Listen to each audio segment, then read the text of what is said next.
बिस्मिल्लाहिर्रहमानिर्रहीम। अस्सलाम वालेकुम स्टूडेंट्स, कैसे हैं सब आप लोग। बेटा आज हमारा जो लेसन है वो निडबान उर्दू का होगा और निडबान उर्दू का सफ़ा नंबर 16।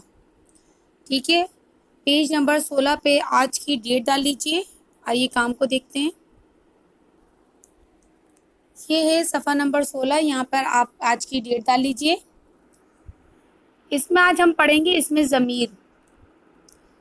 उर्दू ज़बान में एक लफ्ज़ जो बतौर ज़मीर इस्तेमाल होता है अपनी ख़ुसूसियत के लिहाज से इतना अहम है कि शायद ही कोई और ज़बान इसकी नज़ीर पेश कर सके। ये लफ्ज़ आप है। आप अली मज़बरा पेसाकिन आप, जो तू, तुम और वो तीनों ज़मीरों की जगह इस्तेमाल होता है। इसमें ज़मीर में जो तू, तुम और वो इस्तेमाल करते हैं, इन तीनों की जगह ये आप इस्तेमाल हो सकता है, होता है बल्कि। और इस एक लफ्ज़ की बदौलत उर्दू ज़बान अपनी तहज़ीब, अज़मत और बरतरी का ऐलान करती है। यानी कि जब हम आप कह के मुखातिब करते हैं तो इससे तहज़ीब बयान होती है, अज़मत बयान होती है और बरतरी भी बयान होती है। लेकिन अगर किसी को हम तू कह के मुखातिब करेंगे तो वो एक अच्छा नहीं समझा जाएगा।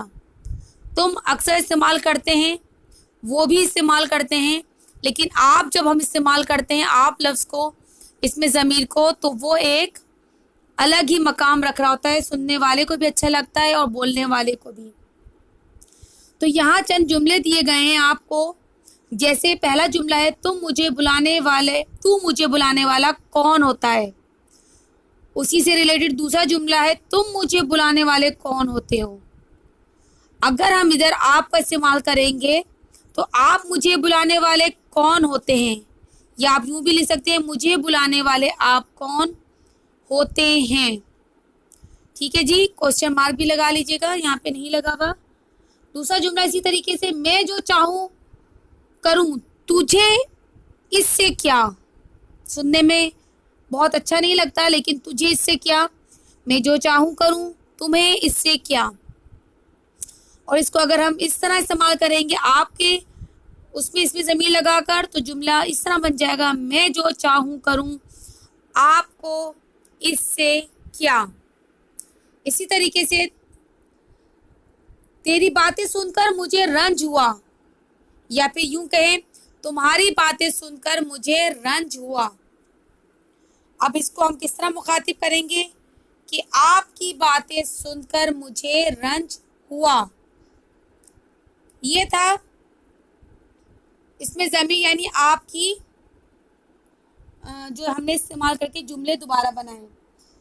अब नीचे देखिएगा, खाली जगहें दी गई हैं। इन खाली जगहों में कर तो हम मुख्तलिफ इसमें ज़मीर कर सकते थे, तू का इस्तेमाल भी कर सकते थे, तुम का भी कर सकते थे, वो भी इस्तेमाल हो सकता था, लेकिन यहाँ पर हम आप का इस्तेमाल करेंगे। जैसे हज़रत अली एक बहादुर इंसान थे। आप रज़ी अल्लाह ताला अन्हु की वालिदा का नाम फातिमा बिनते असद था। आप रज़ी अल्लाह ताला अन्हु हुज़ूर सल्लल्लाहु अलैहि वसल्लम के चचाजाद भाई और दामाद थे। आप रज़ी अल्लाह ताला अन्हु मुसलमानों के चौथे खलीफा बने।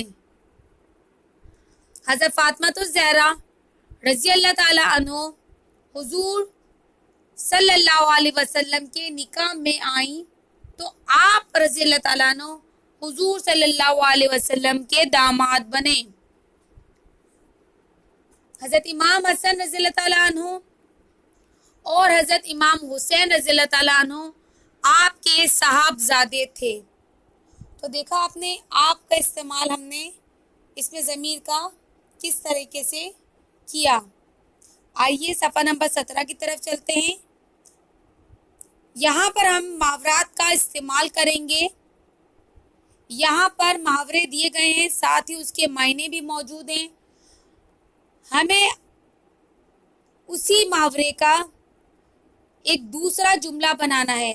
मिसाल के तौर पर आपके सामने जुमले बना दिए गए हैं, पर आप दूसरे जुमलों को भी इस्तेमाल कर सकते हैं, लेकिन मुहावरा आपको यही इस्तेमाल करना है। मिसाल के तौर पर नंबर 1 देखिएगा, इसने अपनी बुरी हरकतों से अपने बाप दादा की आबरू खाक में मिला दी। आबरू खाक में मिलाने का मतलब होता है इज्जत गंवा देना, ये इज्जत गंवा दी। तो आपको भी अब आबरू खाक में मिलाने का जुमला बनाना है।